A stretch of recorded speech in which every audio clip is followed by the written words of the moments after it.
So when you think about what is an LLM, they need not a little bit of the data, they need all of the data everywhere for everything across the board. That's why they're, illegally scraping like YouTube in every single place that there's data. Now they're even creating their own data to then re-scrape the data to train the data. It's like a virtuous cycle. You need all of the data. If you have a very small data set, it does not matter how good the technology is unless there's something for it to be used against. And so if you only have one piece of your technology stack that can be utilized with AI, then it's not great. So what we needed at Assembly for companies who use us for the internal chat GPT, we needed all of your handbooks, your policy, the presentation that you sent internally. We need anything that you've had access to. And if we can aggregate it across the board, the next time you have a question, you don't have to go, where did I store that thing? Or what tool did I put it in?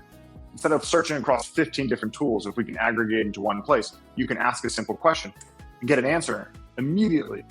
So we needed all of the data sources. And to be honest with you, shout out to Merge here, we were not going to build it. It was not on the roadmap, and that would have been an entire business. Thank you, Merge, for taking that business.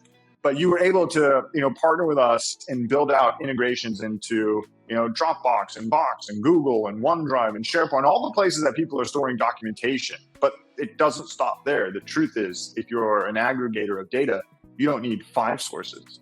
You need every source across the board. And that's obviously, shout out to you. Good job again. You crushed it.